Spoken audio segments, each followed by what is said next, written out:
Olá, queridos alunos, eu sou o professor Sérgio e a aula de hoje é a gliconeogênese.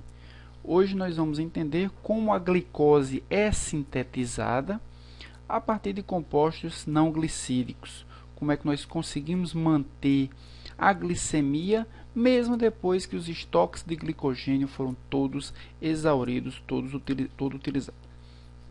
Então, veja nessa tabela aqui a importância da glicose, gente. Todos os tecidos, desde o cérebro até o córtex renal, utilizam glicose como fonte principal de energia. Outros tecidos podem até utilizar lipídios, ácidos graxos ou até mesmo corpos cetônicos, como o músculo, por exemplo, como o próprio fígado, mas outros só utilizam como fonte de energia a glicose, como é o caso do cérebro, como é o caso das hemácias, como é o caso da medula renal.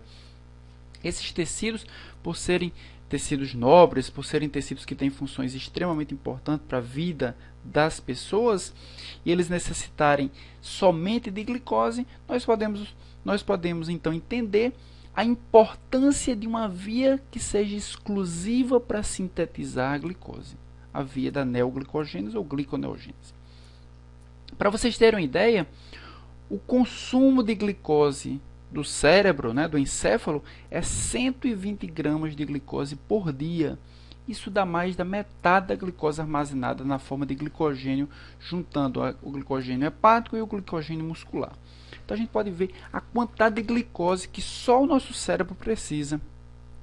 Então a gente precisa realmente de uma via que esteja funcionando adequadamente para produzir a glicose. O roteiro da aula de hoje vai ser, inicialmente a gente vai falar um pouquinho sobre a definição da gliconeogênese. Vamos falar também onde a gliconeogênese ocorre e quando ela ocorre, quais são os precursores da glicose nessa via, qual a importância do ciclo da alanina e do ciclo de Cori para a produção de glicose. Vamos comparar a glicólise com gliconeogênese e vermos também como a gliconeogênese ela é regulada. A gliconeogênese é uma via anabólica, ou seja, uma via que serve para sintetizar. Ela é uma via anabólica encontrada ou executada pelo tecido hepático, excepcionalmente pelo córtex renal. Então, o tecido hepático é o principal tecido gerador de glicose. O córtex renal pode suprir também a necessidade de glicose quando a glicemia baixa níveis críticos. E essa via é responsável pela síntese de glicose a partir de fontes, a partir de compostos que não são carboidratos, como aminoácidos, como lactato e como glicerol. A glicose, depois que ela entra no nosso organismo, depois que ela é produzida pela gliconeogênese, ela tem diversas utilidades, diversos caminhos a seguir. Ela pode ser armazenada na forma de glicogênio, isso se a glicose estiver em excesso. Ela vai ser oxidada até piruvato e posteriormente até CO2, se for uma oxidação aeróbica, pela maioria dos tecidos. A glicose também pode entrar na via das pentoses para a síntese da ribose 5-fosfato. E finalmente a glicose pode gerar polissacarídeos da matriz extracelular. Quais são as fontes de glicose? A primeira fonte é a alimentação. Então, nós nos alimentamos de alimentos ricos em carboidratos, seja frutose, seja sacarose, ou seja lactose, e esses carboidratos no nosso organismo gerarão ou por digestão ou por transformações moleculares a glicose. Então, uma das fontes da glicose é a alimentação. Outra fonte da glicose é a glicogenólise. Nós vimos isso em aula anterior. Então, o glicogênio vai ser paulatinamente partido, liberando as suas glicoses, suas moléculas de glicose que compõem o polímero. E uma outra fonte é a gliconeogênese, ou seja, a transformação de aminoácidos, que vem da degradação endógena, da transformação do lactato muscular, ou das células que não têm mitocôndria que produzem lactato, como os eritrócitos também, e do glicerol que vem da hidrólise dos triglicerídeos. Aminoácidos, lactato e glicerol servem de fonte para a síntese da glicose. Então nós estamos vendo nesse esquema aqui, o lactato produz piruvato, esse entra no ciclo de Krebs e serve para a síntese da glicose. Os aminoácidos, não todos os aminoácidos, mas os aminoácidos ditos aminoácidos glicogênicos, também entram como intermediários do ciclo de Krebs e servem para a síntese da glicose. O triglicerídeo, depois que ele é quebrado, hidrolisado, ele vai liberar glicerol. O ácido graxo não serve para a síntese da glicose, mas o glicerol serve para a síntese da glicose. Então, são as três principais fontes de glicose. A gliconeogênese ocorre em animais, ocorre em plantas, ocorre em fungos, ocorre em micro-organismos. Os principais precursores são esses que eu falei, o lactato, o piruvato, o glicerol e os aminoácidos. E quem faz isso inicialmente é o fígado e pode contar também com a ajuda do córtex renal. Quando é necessário sintetizar a glicose? A glicose é necessária quando ela estiver baixa na corrente sanguínea, quando sua concentração não atingir os níveis aceitáveis para alimentar todos os tecidos de forma adequada. Ou seja, é necessário produzir glicose entre as refeições. Quando a glicose foi utilizada pelos tecidos, a glicemia diminui, é necessário produzir glicose. Durante o exercício físico vigoroso também, nesse momento nós utilizamos muita glicose, principalmente os músculos que estão fazendo o trabalho mecânico. E também no jejum prolongado. No jejum prolongado também há necessidade de glicose, porque todos os estoques de glicogênio foram utilizados e o organismo precisa sintetizar moléculas de glicose. Onde ocorre a gliconeogênese? Ocorre no tecido hepático, é o principal tecido, mas também o tecido do córtex renal pode auxiliar no processo de gliconeogênese durante um jejum muito prolongado, e a gliconeogênese pode secundariamente ser produzida também no intestino delgado. Dentro da célula, a gliconeogênese ocorre no citosol, né? É uma reação de síntese. Geralmente as reações sintéticas elas ocorrem no citosol. Então, todas as reações da gliconeogênese ocorrem no citosol. E é importante que ela ocorra no citosol porque a gliconeogênese compartilha muitas enzimas da glicólise. Então, glicólise e gliconeogênese compartilham muitas enzimas, uma degradando glicose e a outra sintetizando glicose, ou seja, são reações reversíveis. E esse compartilhamento de enzimas é fundamental que essas reações ocorram no mesmo espaço geográfico, no caso no citosol celular. Nós estamos vendo aqui que vários passos da gliconeogênese são compartilhados com a via glicolítica. Então, a transformação de glicose 6-fosfato em frutose 6-fosfato é a mesma reação na via glicolítica ou na gliconeogênese. Desse lado nós estamos vendo a via glicolítica, desse outro lado aqui a gliconeogênese. A frutose 1,6-bifosfato também é quebrada em gliceraldeído 3-fosfato e de hidroxicetona fosfato. Essas reações também são reversíveis, são as mesmas na gliconeogênese como na via glicolítica. Gliceraldeído 3-fosfato para um 3-bifosfoglicerato e assim por diante. Todas essas reações aqui são reações reversíveis, ou seja, são as mesmas na via glicolítica e também na gliconeogênese. Três reações ou três passos são ditos irreversíveis, portanto possuem enzimas diferentes, comparando a glicólise e comparando a gliconeogênese. A primeira reação irreversível é essa primeira aqui, glicose se transformando em glicose 6-fosfato. Quem faz essa reação na via glicolítica é a hexoquinase. Quem faz essa reação a reação contrária na gliconeogênese é a glicose 6-fosfatase. A segunda reação irreversível é a transformação de frutose 6-fosfato em frutose 1,6-bifosfato. Fosfofrutoquinase 1 é a enzima que faz essa transformação na via glicolítica, e a frutose 1,6-bifosfatase é a enzima que faz essa reversão na gliconeogênese. E a terceira reação é a formação de fosfenolpiruvato a piruvato. Quem faz essa reação é a piruvato-quinase, isso na via glicolítica. Na gliconeogênese nós temos duas enzimas que fazem a transformação do piruvato em fosfenolpiruvato. A primeira é a piruvato carboxilase E a segunda é o fosfenolpiruvato carboxiquinase. Essas enzimas da gliconeogênese que são diferentes da via glicolítica são as enzimas regulatórias da gliconeogênese. E por que essas reações elas são irreversíveis? Porque essas reações elas simplesmente não é o inverso da via glicolítica.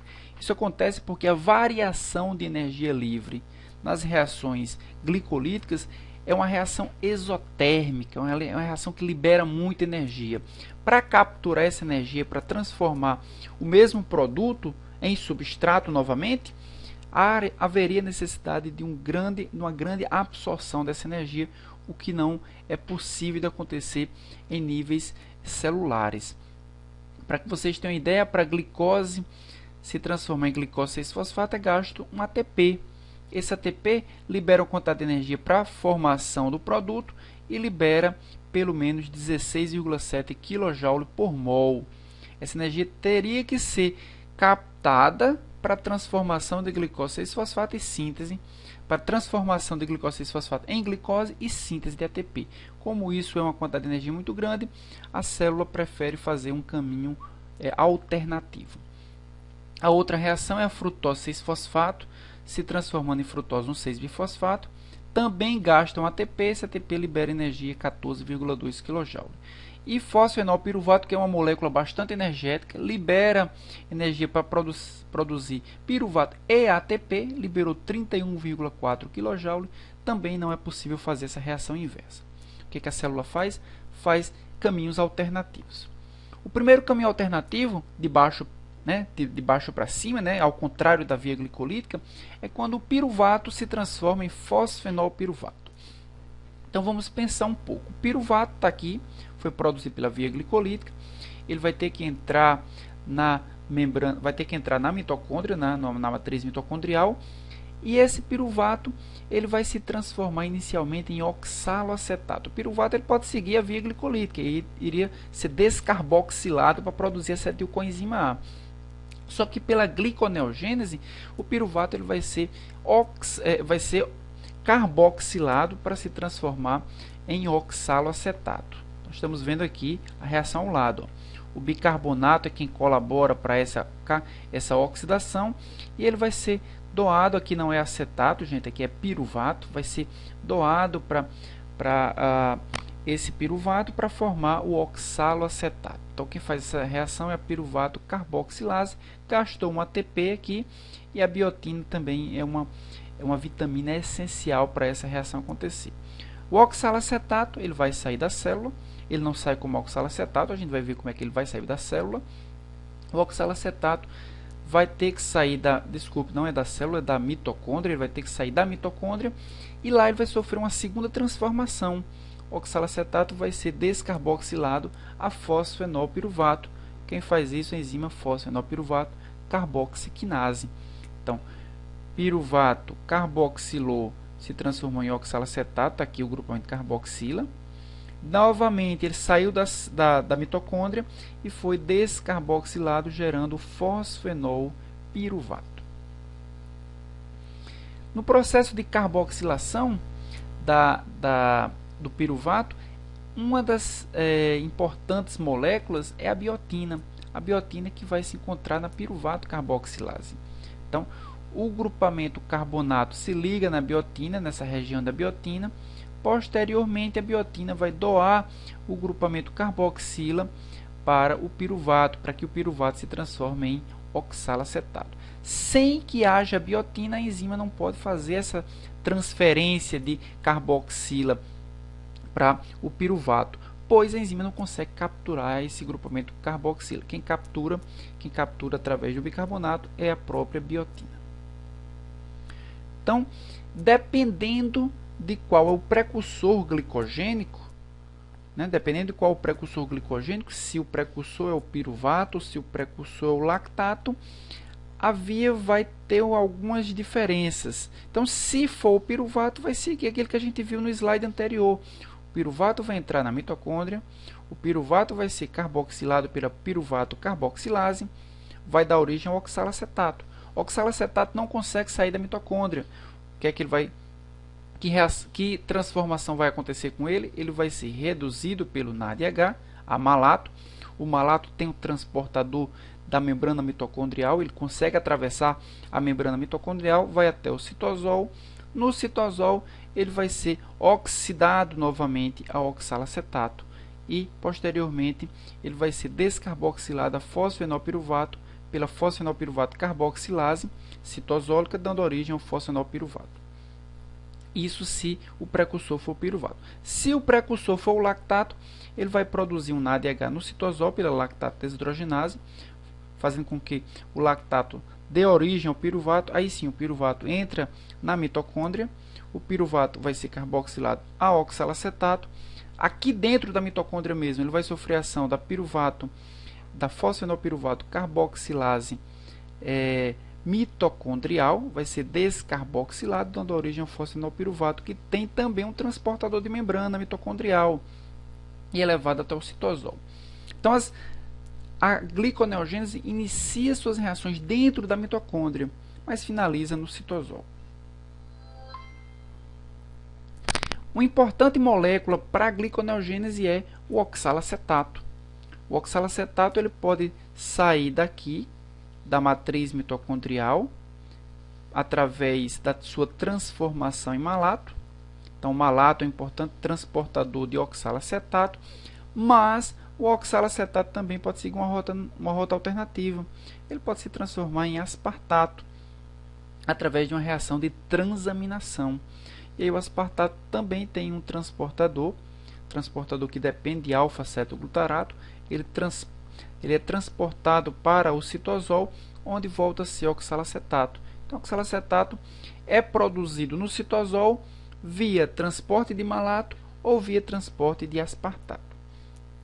Isso se a origem, se o precursor gliconeogênico for o piruvato. Se for o lactato, nós temos aqui a produção de fosfenolpiruvato na matriz mitocondrial. Esse fosfenolpiruvato é transportado para o citosol, onde segue as reações da gliconeogênese, onde segue todas as reações de produção da glicose. Então, produzimos oxalacetato. O oxalacetato conseguiu chegar até o citosol. Ele vai sofrer uma reação para se transformar em fosfenolpiruvato. Essa reação segue dois caminhos, tem duas etapas, melhor dizendo. Primeiro é a descarboxilação, dando origem a esse intermediário. Posteriormente, a sua fosforilação, e aí precisa de ATP ou de GTP.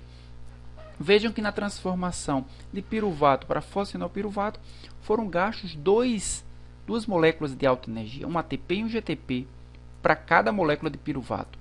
Como para cada molécula de glicose são utilizadas duas moléculas de piruvato, na verdade foram 2 ATPs e 2 GTPs. 2 ATPs para produzir piruvato, para usar o piruvato para ser convertido em oxalacetato, e 2 GTPs para transformar o oxalacetato em fosfenolpiruvato. Então nós temos aqui a reação de carboxilação. O grupamento carboxila é transportado para a biotina da piruvato carboxilase. A enzima transporta esse grupamento carboxila para o piruvato, transformando o piruvato em oxalacetato. O oxalacetato sofre uma redução a malato. O malato é transportado para o citosol, onde sofre uma oxidação a oxalacetato novamente. Então, na prática, esse oxalacetato foi transportado para o citosol. No citosol, o oxalacetato sofre uma descarboxilação, dando origem ao fosfenolpiruvato. Gastou um GTP aqui, gastou também um ATP aqui, para cada molécula de piruvato. Então, na verdade, foram 2 ATPs e 2 GTPs, 4 moléculas de alta energia somente para produzir o fosfenolpiruvato. A segunda reação é a transformação da frutose 1,6-bifosfato em frutose 6-fosfato. Na reação glicolítica, na via glicolítica, nós temos que isso acontece por meio da fosfofrutoquinase, que vai fosforilar a frutose 6-fosfato, dando origem à frutose 1,6-bifosfato, gastando um ATP. Como esse ATP não pode ser restaurado, o que a enzima faz? Simplesmente a enzima frutose 1,6-bifosfatase simplesmente quebra essa ligação fosfato, liberando o fosfato do carbono 1, dando origem à frutose 6-fosfato e o fosfato livre. Tá aqui o fosfato do carbono 1 foi liberado, o que restou foi a frutose 6-fosfato, fosfato no carbono 6. E a última reação da gliconeogênese é a transformação da glicose 6-fosfato em glicose livre. A mesma reação inversa na via glicolítica é a transformação de glicose em glicose 6-fosfato, também gasta um ATP. Como esse ATP não pode ser restaurado, o que é que a enzima faz? Utiliza a glicose 6-fosfatase para quebrar o fosfato, liberando glicose. A glicose 6-fosfato não pode atravessar a membrana através dos transportadores GLUT, mas a glicose livre sim. Então, a liberação desse fosfato faz com que a glicose possa ser levada para a corrente sanguínea. Então, nós estamos vendo aqui a glicose 6-fosfato atravessa essa reação, ela acontece no retículo endoplasmático. Então, a reação da gliconeogênese ela começa na mitocôndria, com o piruvato se transformando em oxalacetato. Boa parte dela acontece no citosol, utilizando enzimas da via glicolítica. E, finalmente, a última reação acontece no retículo endoplasmático, quando a glicose 6-fosfato atravessa a membrana do retículo pelo transportador T1, é substrato da glicose 6-fosfatase, que quebra o fosfato, liberando fosfato e glicose livre. Fosfato e glicose livre atravessam a membrana do retículo através dos seus transportadores específicos. Glicose no citosol do hepatócito é liberada para a corrente sanguínea via receptor, via transportador GLUT2. Como é que essa via é regulada? Ela é regulada através de processos alostéricos, aumento dos seus produtos podem inibir as enzimas, modificações covalentes, ou seja, fosforilação, regulação hormonal ou também a transcrição gênica é um mecanismo importante de regulação da gliconeogênese. Então, nós estamos vendo aqui o gráfico do aumento da glicose depois de uma refeição. Essa glicose vai sendo utilizada e a glicose começa a reduzir. Quando os níveis glicêmicos começam a reduzir, o que é que nós observamos? Uma redução proporcional de insulina e um aumento proporcional de glucagon. É o glucagon quem vai ser o glucagon que vai ser a molécula estimulatória da via da gliconeogênese. É a insulina quem vai inibir a gliconeogênese. Como glicólise e gliconeogênese compartilham muitas enzimas, esses hormônios vão ter que funcionar de modo que, ao ativar uma via, necessariamente ela vai ter que inibir a outra. As vias não podem ser ativadas e inibidas ao mesmo tempo. Então, o que nós podemos ver é que o glucagon é um hormônio que vai ativar a gliconeogênese, ao mesmo tempo que vai inibir a via glicolítica. A insulina faz justamente o contrário, vai inibir a gliconeogênese e vai estimular a via glicolítica. Porque o glucagon é produzido quando não se tem glicose, então é necessário produzir glicose. A insulina é produzida quando se tem muita glicose, então é necessário degradar essa glicose para produzir a energia que os tecidos necessitam. As enzimas importantes na regulação da gliconeogênese são as enzimas das etapas irreversíveis, ou seja, a glicose 6-fosfato, a frutose 1,6-bifosfato, a fosfenolpiruvato carboxiquinase e a piruvato carboxilase são as enzimas regulatórias da gliconeogênese.